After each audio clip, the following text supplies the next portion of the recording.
go, Seth?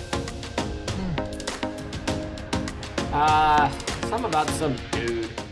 Oh, Um, yeah. Something about leaving forever or something like that. Yeah.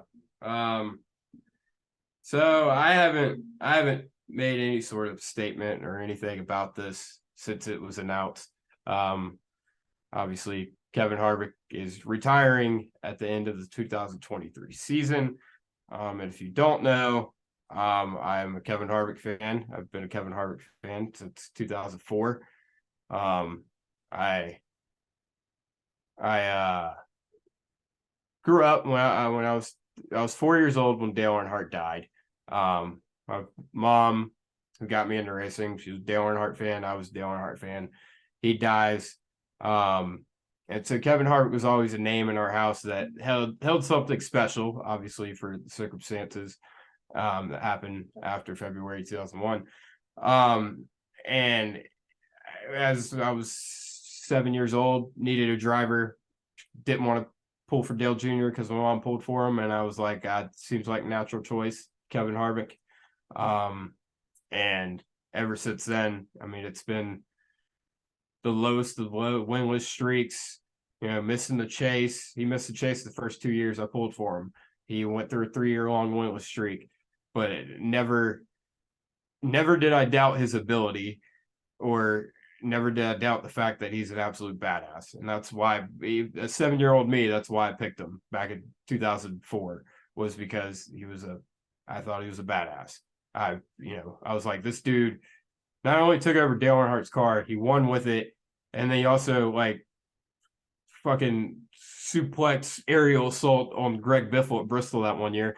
And one of the first racing memories I have is him winning Atlanta. I just remember being in my living room, probably sitting on my floor playing race cars, and mom bawling her eyes out when he won the race. Like I said, Harvick was just a special.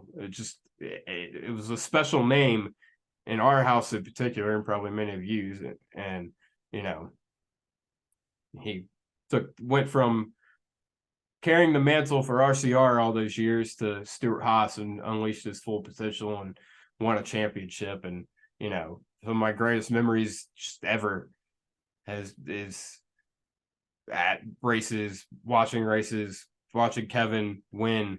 I mean, I've been I don't know how many NASCAR races. I've seen Kevin win 10 times. Never ceases to bring tears to my eyes because it's something. Racing, as it is to all of us, is so special. And a lot of us, some people, that's all we have. And that for a long time, that's all I had was racing. It wasn't until past couple of years I really, kind of got a grasp on life. Other than that, it was just racing. And so when that's all, your whole focus in a smaller spectrum, your whole focus is on that driver that you pull for. And that was Kevin Harvick for me. And, it's, I'm 26, and it's hard to think, I remember 20 years ago, or I remember, 20 seasons ago, but it'll be my 20th season pulling for Kevin Harvick this year. And like I said, I don't know. I put this on Twitter. I don't know how to watch this sport without him. And it's going to be tough. But yeah. It's He an had a great- awkward He had thing. he had a great career. And it's been damn good being a Kevin Harvick fan. But yeah, fucking talk for a second. Damn. Well, yeah. So as someone who's been there and done this, it's like the whole final season thing. You're gonna experience it. It's bittersweet. Yeah. I knew it was happening. I knew it was coming. But it didn't seem real. Yeah. When it was finally came out. Obviously we had the forever patch on the fire suit that kind of gave us an indication, and then a day later, it comes out.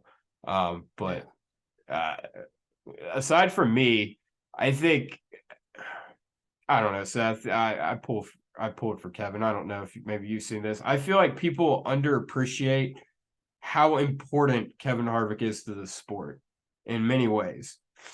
Not to suck his dick or anything, but like, Oh yeah, you've I never done mean, that. no, but I mean, obviously, take February 2001 out of the equation. 60 wins, top 10 all time. He's a champion of the sport. He won the third most races in all three national series combined out of anyone. Only Richard Petty and Kyle Busch have him beat.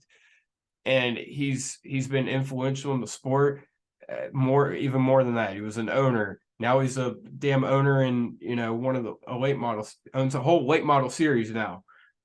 He's a very influential person in the sport and has been for a very long time. Always been outspoken and always had a voice in this garage that was listened to. But I feel like sometimes, obviously Kevin's had his issues, but I feel like sometimes that goes not unnoticed but underappreciated. Yeah. And then you look at 2001. I mean, if Kevin Harvick would have been a flop, if he would have been no one, he takes over that car and runs 25th every week.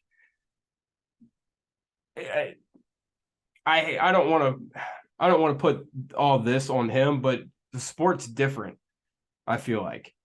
Because I feel like a lot of Earnhardt fans, Dale dies, a week later, they're pulling for Kevin Harvick. The greatest race car driver ever to live dies, and this is the guy who replaces him, and he was able to, win races and carry on that legacy. No one, he said it best in his Rockingham press conference that day. No one can replace Dale Earnhardt, but he's going to drive the hell out of it, and he did, and he won. But Kyle Petty said it best in an interview a while back. He said, no one in this sport knows pressure better than two guys.